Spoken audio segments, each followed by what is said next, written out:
안녕하세요. 메타버스 가상의 세계를 현실의 투자로 라는 주제로 오늘 투자자분들께 말씀드릴 KB자산운용 ETF 컨설팅팀 육동휘입니다. 사실 메타버스라는 주제를 가지고 말씀을 드린다라고 했을 때 많이 갈등을 좀 했습니다. 메타버스란 말 자체의 어감도 어렵기도 하지만 그걸 떠나서 현재 아직까지는 왠지 뜬구름 같은 이야기로 받아들이시지 않을까 그러한 우려가 있었기 때문인데요. 사실 최근 들어서는 이 우려가 실제의 기업들의 실적으로 반영이 되면서 굉장히 좋은 주가 흐름을 보이고 있습니다. 사실 최근 들어서 조정이 나오는 시장 조정장에서 많은 분들께서 갈등 혹은 고민들이 많으실 텐데 이 메타버스라는 주제에 오늘 공부하시면서 이러한 것도 향후에 투자처가 될 수 있겠구나라고 되돌아보시는 그런 시간 됐으면 좋겠습니다. 일단 첫 번째 제가 오늘 말씀드릴 내용은요. 메타버스 산업 어디까지 왔냐? 그리고 두 번째 이 메타버스 기업에 투자하는 KB스타 iSelect 메타버스 ETF에 대해서 간단하게 소개를 드릴 텐데요. 첫 번째 메타버스 산업 어디까지 왔나? 지금 제가 보여드리는 화면을 보시게 되면 현재 MBC에서 2021년 1월에 방영된 너를 만났다라는 프로그램입니다. 1998년 사이버 가수 아담을 기억하시나요? 아담 기억한다고 해서 난 이제 오래된 사람이야 라고 생각하실 수도 있는데 이 98년 국내 1호 사이버 가수 아담이 나왔을 때 당시에는 정말 다양한 의견들이 존재를 했었습니다. 이게 인간의 영역이라고 할 수 있는 노래, 감수성을 자극할 수 있는 그러한 부분들을 어떻게 사이버 가수가 하느냐, 아니면 인간이 녹음한 거지 사실은 별로 사이버틱하지 않은데 라고 하시는 경우라든가 등등의 의견들이 많았는데요. 현재의 로지라고 하는 지금 광고에 가장 핫한 스타죠. 로지를 보셨을 때 느낌은 어떨까요? 사실 기술적으로 많이 발전은 하긴 했습니다만은 기본적인 그 사이버 형태 그리고 가상의 인물이 광고 혹은 노래를 한다는 측면에서는 유사한 개념의 등장인물이 바로 로지인데 지금 현재는 굉장히 폭발적인 인기를 끌고 있죠. 정말로 인간들이 나와서 광고를 하고 있는 거에 대한 그런 레퓨테이션 등등의 위험 요소를 다 제거한 가상의 인물 로지가 최근 들어서는 가장 주가를 올리고 있는 광고 모델이 아닐까 생각을 합니다. 그런 측면에서 사실 98년과 2021년 약 20여 년의 시간이 흘렀는데 그 시간 동안 많은 사람들의 뇌리 속에는 이제는 이 사이버 시대, 디지털 시대에 많이 익숙해져 있구나. 그러다 보니까 새로운 개념인 이제 메타버스에 대한 부분도 잘 흡수 그리고 생활에 반영될 수 있는 시대가 도래했다라고 볼 수 있을 것 같습니다. 그런 측면에서 맨 처음 말씀드렸던 그 MBC 너를 만났다라는 방송이 굉장히 큰 반향을 일으켰었는데요. 대략적인 내용은 이렇습니다. 아내를 병으로 사별한 그 남편 되는 분이 아내의 사진과 과거에 있었던 영상 등을 모아 가상의 아내를 만나는 그러한 프로그램이었는데 정말 저도 사실은 이 방송을 보면서 많이 울었던 것 같아요. 많이 울었고 심지어 이 너를 만났다 시즌2 전에 원으로 2020년에 방송됐던 거는 더욱 좀 더 가슴이 아프긴 합니다만 7살 자녀를 잃은 엄마가 출연해서 7살 딸과 메타버스 공간에서 재회하는 그러한 영상이 실리기도 했었습니다. 그런데 여기서 제가 말씀을 드리는 건 뭐냐면 그러한 방송을 보고 제가 굉장히 감화해서 눈물을 흘리고 마음을 움직였다는 거죠. 그만큼 이제 기술적으로도 많이 우리가 어려움 없이 불편함 없이 받아들일 수 있는 그러한 기술 능력과 그리고 받아들일 수 있는 마음이 현재 세대에서는 자리 잡고 있다. 그러다 보니까 이제 정말로 이 사이버, 메타버스라는 공간이 현실로 들어왔다라고 말씀을 드릴 수 있을 것 같습니다. 제가 이거 서두를 왜 이렇게 길게 말씀을 드리냐면 뜬구름 있는 그러한 산업에 대해서 계속 말씀을 드리는 그 내내, 세미나 내내 뜬구름 잡는 소리 하는 그러한 내용이 되지 않을까 해서 사실 좀 걱정스럽기 때문에 앞에 서두에 말씀을 좀 드리는 거고요. 이러한 부분들이 실제적으로 투자에 있어서도 효력을 발휘할 수 있다는 부분을 뒤에 이어서 계속 말씀을 드리도록 하겠습니다. 자, 그럼 메타버스가 무엇인가에 대해서 한번 말씀을 드릴 텐데요. 메타버스는 메타라는 그 초월 공간이라는 초월이라는 단어와 유니버스라고 하는 우주, 그러니까 초월 세계라고 생각을 하시면 됩니다. 가상현실을 기본적으로 생각을 하시면 될 것 같은데요. 이 메타버스라는 말을 한 문장으로 잘 표현된 내용이 있어서 제가 한번 읽어드리겠습니다.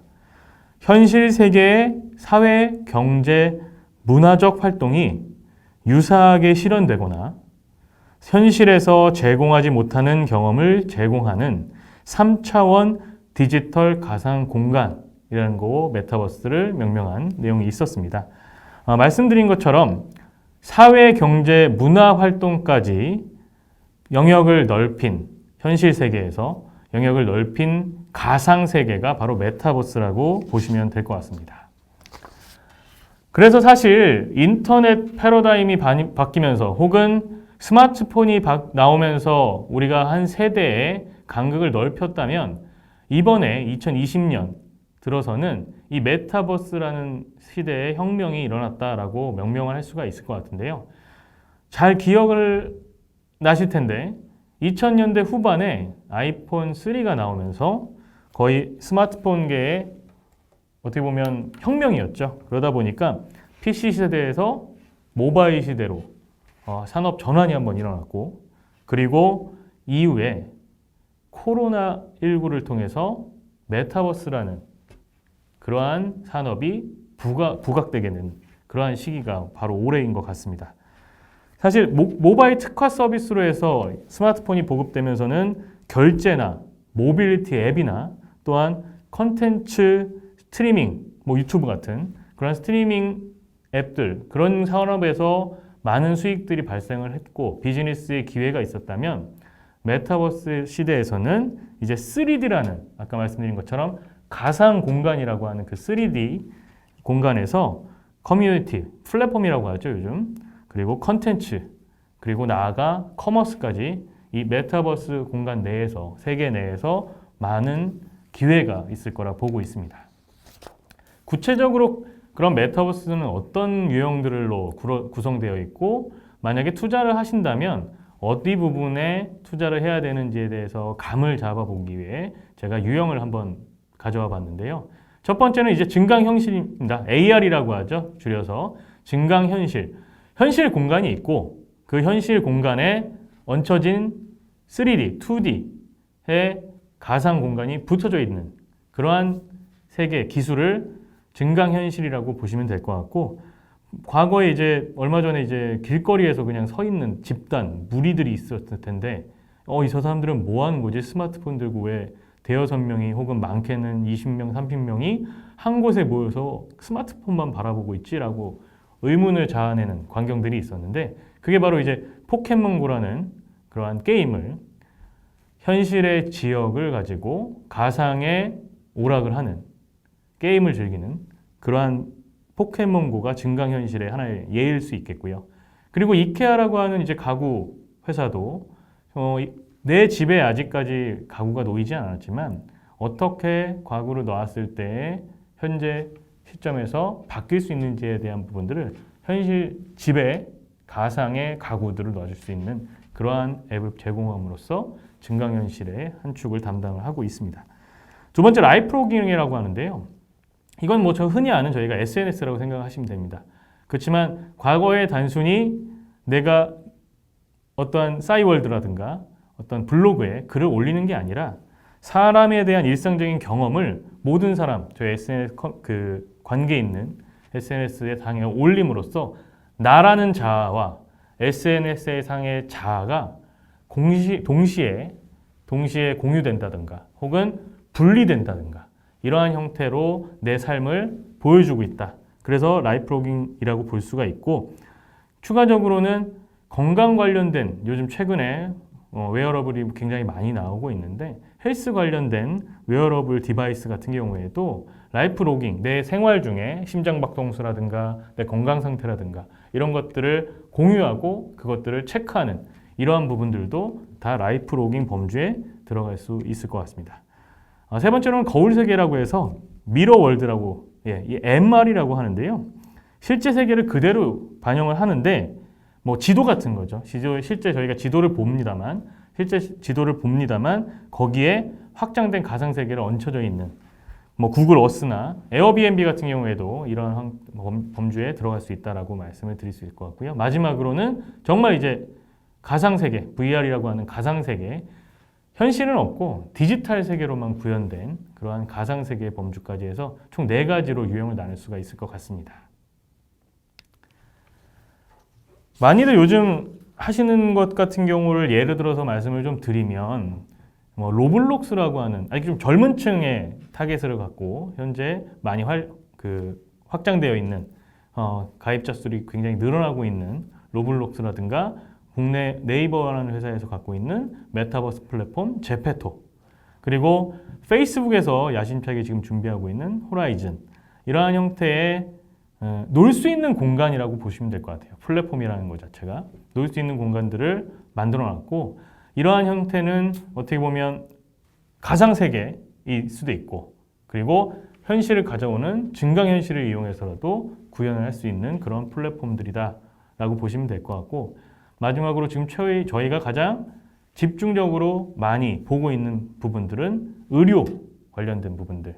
저희가 사실 실제 사람을 치료할 때 실제 사람을 가지고 연습을 한다든가 교육을 한다든가 이런 형태가 불가능하죠. 그렇기 때문에 이런 가상의 현실을 만들어 놓고 수술이라든가 혹은 환자의 내부 진료라든가 이런 부분들을 다 가상으로 구현할 수 있는 그러한 기술도 현재 나와 있습니다. 그래서 사실 세계적인 기업들도 이 메타버스라는 흐름 자체에 편승하고 큰 비즈니스가 될 거라는 것들을 미리 알고, 페이스북 같은 경우에 대표자인 마크 주커버그는 2021년 7월이죠. 얼마 안 됐습니다. 얼마 안 됐을 때 5년 내에 본인들은 페이스북은 소셜 미디어 그룹이 아니라 메타버스 기업으로 변모하겠다라고 이미 선언을 한 상태입니다. 그만큼 과거 20년 전에 사이버 가수 아담이 나올 때와 현재 로지가 나올 때 현재 시장에 이 가상 세계를 바라보는 메타버스 세계를 바라보는 그 시선은 완전 바뀌었고, 그리고 현실화되고 있다라고 말씀을 드릴 수 있을 것 같습니다. 통계적으로 그럼 수치로 한번 보겠습니다. 수치로 봤을 때 현재 2025년까지 이 메타버스라고 하는 앞서 말씀드린 그 유형들 4가지 있죠. 그 4가지 유형들을 전체 좀 묶어서 봤을 때 2025년 사실 우리나라 돈으로 환산할 경우에는 약 560조 가까이 되는 시장이 글로벌하게 커질 것이다 라고 얘기를 하고 있습니다. 그에 맞춰서 미국이나 중국, 우리나라뿐만 아니라 미국이나 중국 등 사실 기술 선진국가라고 할 수 있는 국가들은 이 메타버스 시장을 선점하기 위해서 각국의 기업들을 다 불러놓고 이 발전 전략들을 발표를 하고 있는데요. 우리나라 같은 경우에도 이 XR이라고 지금 표현이 되어 있는데 자료의 맨 마지막에 보시게 되면 가상융합 경제 발전 전략을 발표해서 2025년 경제효과 약 30조 원 달성을 목표로 해서 현재 진행 중에 있습니다. 그만큼 수치로도 이제 사실 과거에 혁명이 일어나는 것과 같이 메타버스 혁명이다라고 할 만큼 큰 시장이 일어날 것이다라고 다들 보고 있는 건데요. 자, 그러면 다음에는 메타버스 생태계라고 할 수 있는 어떠한 분야들로 나눠져 있는지에 대해서 한번 말씀을 드릴 수 있을 것 같은데요.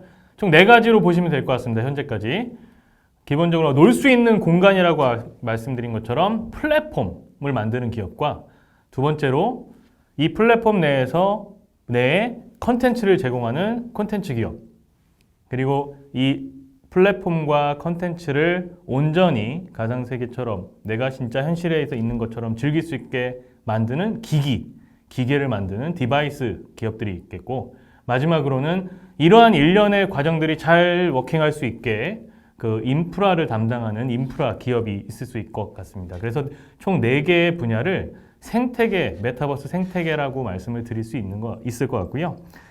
이 인프라, 하드웨어, 소프트웨어, 콘텐츠, 하드웨어는 디바이스, 소프트웨어는 플랫폼이라고 보시면 되는데 이 4가지 이 분야들이 잘 어우러져야 완벽한 어떤 메타버스의 비즈니스다라고 볼 수 있을 것 같아서 예를 들어 페이스북 같은 경우에는 이 디바이스라는 측면에서 오큘러스라는 회사를 2014년에 인수한 이후에 굉장히 기술적인 발전을 거듭해서 올해 들어 이 오큘러스에서 나온 2번째 기기, 시즌2 기기가 폭발적으로 지금 판매가 되고 있습니다. 이렇게 해서 얻어진 데이터를 가지고 페이스북에서 만든 플랫폼, 호라이즌이라는 플랫폼에 적용을 시키면 많은 데이터들, 생체 데이터든 혹은 사람들의 활동 영역에 대한 데이터든 이러한 데이터들이 기기를 통해서 이미 모였기 때문에 이러한 데이터를 가지고 플랫폼에서 어떠한 컨텐츠를 제공할지에 대한 그 부분까지 플랜을 세워놓는 거죠. 그래서 이렇게 4가지 산업들이 잘 어울려지는 그러한 세계가 메타버스 비즈니스의 핵심이다라고 보실 수 있을 것 같습니다.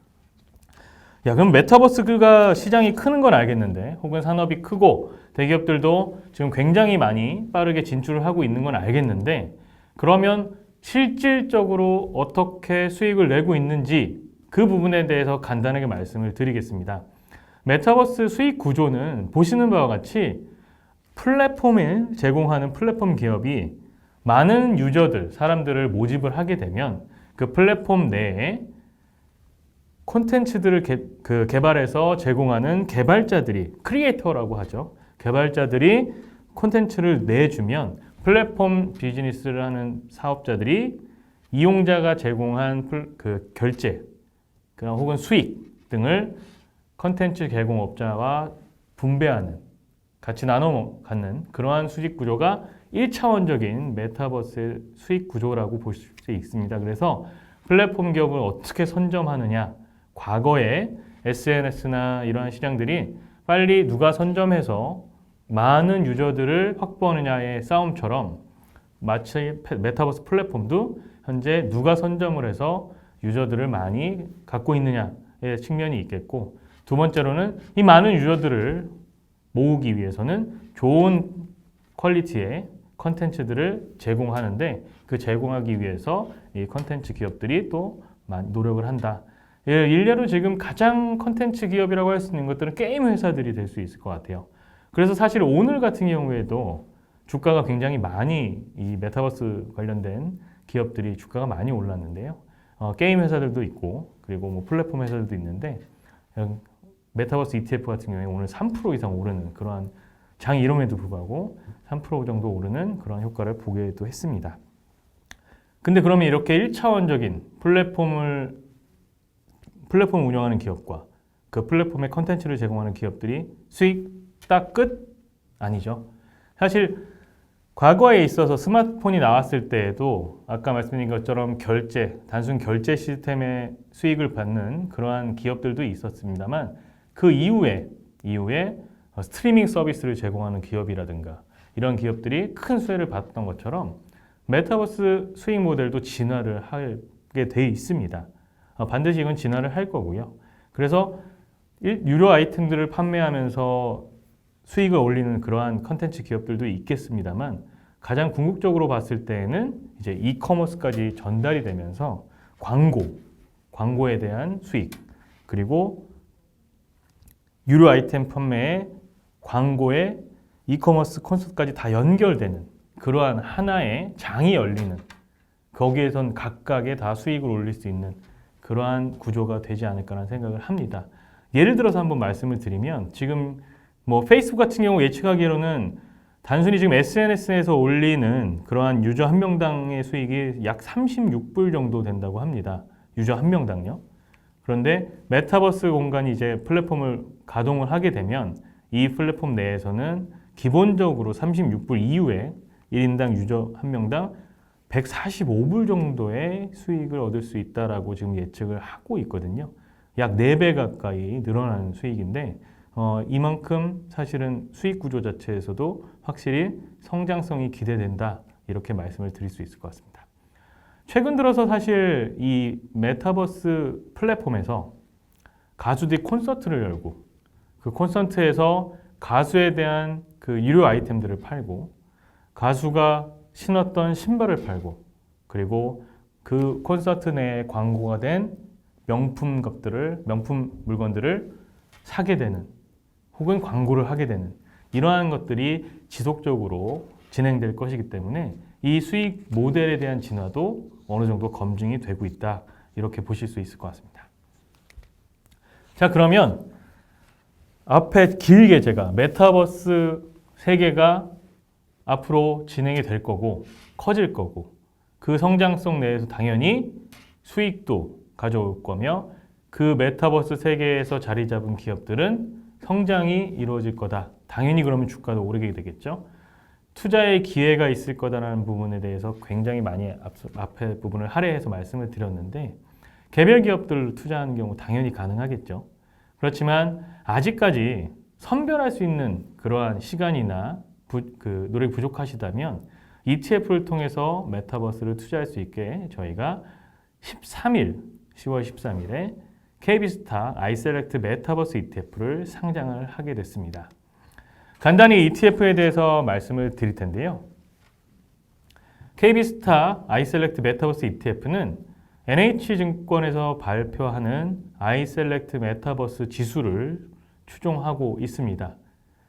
따라서 아이셀렉트 메타버스 지수에 대해서 한번 알아보셔야 되는데 이 지수 같은 경우에 유가증권에 상장된 일반 기업들에 투자한다라고 생각을 하시면 되는데 어떻게 투자를 하느냐, 종목 선정을 어떻게 하느냐 간단하게 말씀을 드리면 AI 기반의 키워드 필터링을 통해서 그러니까 지금 현재 세상에 노출되어 있는 언론을 통해서 노출되어 있거나 어떤 뭐 논문이든 어떤 자료이든 이렇게 메타버스 관련된 기업들이 많이 노출이 되고 있는데 실제적으로 과연 이 회사들이 메타버스 관련된 업무를 통해서 비즈니스를 통해서 수익을 올리고 있는지 이런 등등의 것들을 AI 기반으로 필터링을 하게 됩니다.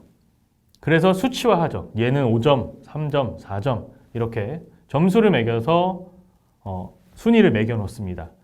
그리고 그 종목들을 다 투자하느냐? 아니죠. 아직까지는 태동기에 있는 시장이기 때문에 재무 구조나 그리고 과연 진짜 이 기업이 메타버스라는 산업에 노출이 계속 되어 있으며 성장할 수 있는 거냐? 최근에 나온 어떤 컨텐츠 하나가 대박을 쳐서 단순히 이 대박 때문에 메타버스 산업에 노출이 돼 있느냐? 이런 것들을 등등을 고려를 해서 NH증권 애널리스트들 리서치 센터에서 검증을 하게 됩니다. 그렇게 해서 만들어진 약 23개의 종목이 현재 KB스타 아이셀렉트 메타버스 ETF에 투자되고 있습니다. 지수에 대한 추이는 과거의 성과 시뮬레이션 데이터니까 넘어가도록 하고요. 이 지수에 대해서 구성 방법을 제가 앞서 말씀드린 것처럼 AI 기반 키워드 그리고 NH증권의 리서치 센터에서 검증한 부분 그러한 종목들을 가지고 봤더니 시가총액 부분으로 가지 않을 수 없는 이유가 있죠. 왜냐하면 너무 작은 종목들이 많은 비중을 차지하고 있으면 변동이 굉장히 크기 때문에 상품의 안정성을 위해서라도 비중을 조절을 할 때에는 시가총액을 기준으로 23종목들을 나를 투자하게 되어 있는데 시가총액이다 보니까 상위의 종목들이 너무 큰 비중을 차지하는 거예요. 그러다 보면 실제적으로 컨텐츠나 우리나라에서 지금 강점을 갖고 있는 기업들이 아주 적게 투자될 수 있는 가능성이 있기 때문에 그 부분을 좀 완화하고자 종목에 대한 최대 투자 비중을 10%로 제한을 뒀습니다. 뒤에 제가 종목에 대한 내용들을 다 한번 말씀을 드릴 텐데 그 예를 들어서 네이버라는 제페토라는 플랫폼을 갖고 있는 네이버에 투자를 한다라고 했을 때 네이버의 시가총액이 너무 크기 때문에 아무리 시총 비중대로 20%, 30%가 결정이 나더라도 캡을 씌워서 10%까지만 투자를 하게끔 지수가 설계되어 있다. 이렇게 보시면 될 것 같습니다. 메타버스 ETF, 지금 현재 아이셀렉트 메타버스 지수에 투자하는 산업별, 그리고 네 가지 비중이라고 네 가지 비즈니스라고 말씀드렸던 그 비중대로 한번 보게 되면요. 산업별로는 당연히 소프트웨어 기업, 네이버나 카카오 등의 소프트웨어로 분류되어 있는 기업들의 비중이 가장 많은 비중을 차지하고 있고, 두 번째로는 컨텐츠를 제작하는 미디어 기업들의 비중이 가장 높습니다. 여기에는 엔터테인먼트 회사 등이 들어가 있고요. 그리고 세 번째로는 디바이스라고 하는 그 기기를 만드는 하드웨어 기업, 마지막으로는 뭐 내구 소비재 및 의류 기업이라고 들어가 있는데, 분류 자체가 의류 기업으로 소비재 기업으로 들어가 있기 때문에 그렇지, 사실 이러한 기업들도 사실 현재는 다 컨텐츠나 이런 것들을 만드는 회사라고 보시면 될 것 같고요. 관련 업종별 비중을 보시게 되면 플랫폼을 제작하는 기업들이 일단 절반 이상 투자가 되고 있고, 디바이스는 11%, 그리고 컨텐츠는 34%, 그리고 인프라에 투자하는 기업이 1% 정도 투자되고 있습니다. 자, 그러면 KB스타 아이셀렉트 메타버스 ETF가 투자하는 종목들에 대해서 한번 짚고 넘어가야 될 것 같은데요. 아시는 종목들도 많이 보이실 겁니다. 총 23개의 종목 중에 1등부터 9등까지 투자 비중으로 봤을 때 1번부터 9번까지의 비중은 사실 시가총액이 약 1조 이상이 넘는 대기업들입니다. 뭐 네이버나 카카오 같은 경우에 시총은 말할 것도 없이, 사실 하이브나 SM 그리고 YG 엔터테인먼트, 이러한 엔터테인먼트 기업들도 현재 시총이 굉장히 커져 있는 상태이죠. 그래서 이러한 상위 시총 기업들은 대부분 플랫폼 기업들이라고 생각을 하시면 될 것 같습니다. 연예기획사가 무슨 플랫폼 기업이야 라고 생각하실 수가 있는데, SM이나 지금 YG 쪽은 그들이 갖고 있는 거를 플랫폼 기업에 투자를 하거나 혹은 자회사단으로 두는 그러한 형태로 해서 메타버스 산업 플랫폼에 지금 진입을 하고 있는 상태이고요. 하이브 같은 경우에는 지금 워낙 뭐 BTS라는 회사로, 그 그룹으로 워낙 지금 현재 많은 팬덤을 보유하고 있기 때문에 멤버십 기반 글로벌 팬덤 플랫폼 위버스를 운영을 이미 하고 있습니다. 앱다운만 지금 2,500만 건 이상 기록할 정도로 사실 엔터테인먼트 회사에서 메타버스 기업으로 탈바꿈하고 있다라고 볼 수 있는 우리나라의 가장 대표적인 기업이다라고 볼 수 있을 것 같고요. 그 이후에 이제 9등까지 투자되고 있는 기업 이후에 10등부터는 사실 시장 자체도 코스닥에 상장된 기업들이 많고, 그리고 컨텐츠를 주로 만드는 혹은 컨텐츠를 만드는 기술이 있는 그러한 회사들이 있다라고 보시면 될 것 같고요.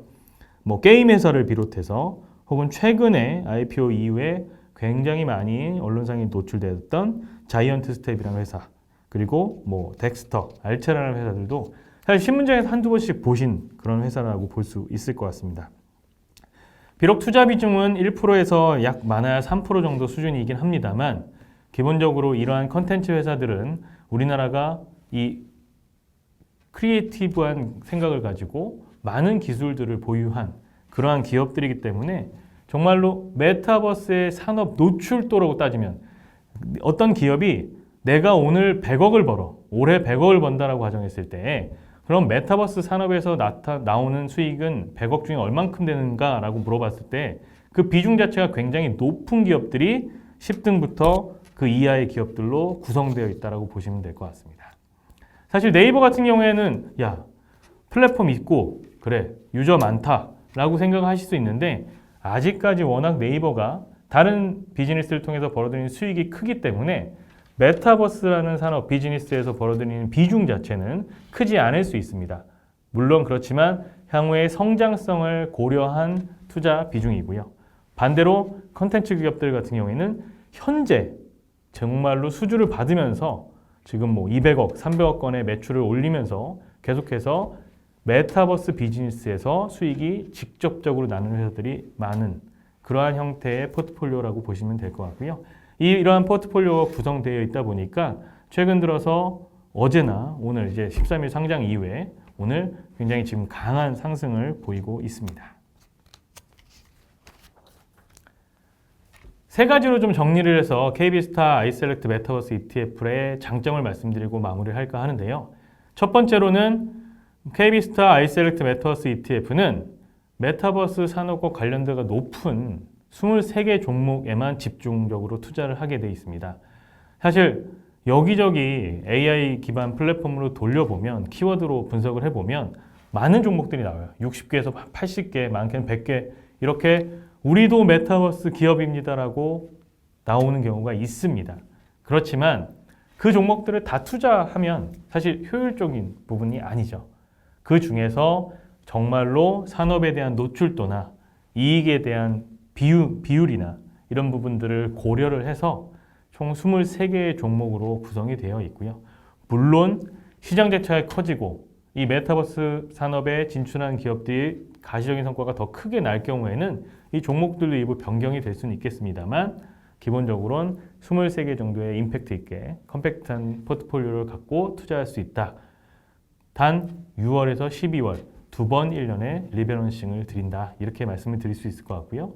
두 번째, 플랫폼 컨텐츠 디바이스 이 산업 전반에 총 23개 종목에 대해서 앞서 말씀드린 것처럼 상위의 시가총액 큰 기업들은 플랫폼 기업들이 많겠지만 그 중간에 이제 컨텐츠 기업이라든가 혹은 디바이스의 핵심 기술을 갖고 있는 LG 이노텍 같은 그러한 회사들까지 다 전반적으로 아울러서 투자할 수가 있다. 그러다 보니까 어떤 종목을 개별 종목을 선택을 하셔서 야 이거 메타버스 관련된 아주 핵심 기업이야 라고 해서 선택을 했는데 그 기업 자체가 어떤 내부적인 사정이나 개별적인 리스크로 인해서 주가가 오르지 못하는 그러한 부분들 때문에 메타버스의 성장성에 내 투자 수익이 편승하지 못하는 그러한 리스크가 발생할 수가 있는데 ETF, 메타버스 ETF를 통해서는 이러한 부분들을 전부 다 아울러서 시장의 성장성과 기업의 성장성 그리고 내 투자 수익이 좀 일치될 수 있는 그러한 투자를 할 수 있다는 점 강조드리고 싶고요. 세 번째로는 증권사 애널리스트의 종목 필터링입니다. 사실 지금 현재 메타버스 관련된 지수들이 많이 나와 있긴 합니다만 기본적으로 필터링을 통해서 많은 정보를 AI가 필터링을 통해서 키워드 필터링을 통해서 기업들을 선별을 하지만 직접적으로 애널리스트들이 지수위원회를 갖춰서 걸러낸 ETF는 KB스타 아이셀렉트 메타버스 ETF가 유일합니다. 그래서 아주 작은 종목이어서 혹은 이제 기업의 안정성 등 비즈니스에 대한 성장성은 답보되고 있으나 안정성에 대해서 좀 어려운 기업들 혹은 부채가 높은 기업들 혹은 또 메타버스의 산업도가 낮은 기업들 이러한 형태의 기업들은 이 지수위원회에서 애널리스트들이 걸러내는 과정을 거치는 그러한 상품이 바로 KB스타 아이셀렉트 메타버스 ETF이니까요. 이 세 가지 투자 포인트 가지시고 한번 눈여겨봐 주시면 정말 감사드릴 것 같습니다. 자, 제가 준비한 부분은 사실 여기까지고요. 두 가지 전반부, 후반부로 말씀을 드렸어요. 왜 메타버스 산업에 투자해야 되는지 지금 굉장히 성장이 기대되는 산업이다. 로 결론을 드렸었고 두 번째는 그러면 메타버스 산업에 투자하는 상품은 뭐가 있는지 그 대표적으로 제가 KB스타 아이셀렉트 ETF를 말씀을 드렸습니다. 아이셀렉트 메타버스 ETF 같은 경우에는 사실 최근에 상장된 ETF다 보니까 며칠 좀 눈여겨보시면서 이러한 기업들이 어떻게 지금 주가 흐름을 보이고 있는지 부분들 확인 잘 하시고 변동성 자체가 크게 나올 수 있는 산업인 만큼 투자하는 데 있어서의 유의사항도 꼭 유념해 주시기 바라겠습니다. 자, 긴 시간 동안, 저녁 시간 동안 끝까지 들어줘서 감사드리고요. 저희가 준비한 내용들 통해서 남겨주시면 또 소정의 상품 드리도록 하겠습니다. 감사합니다.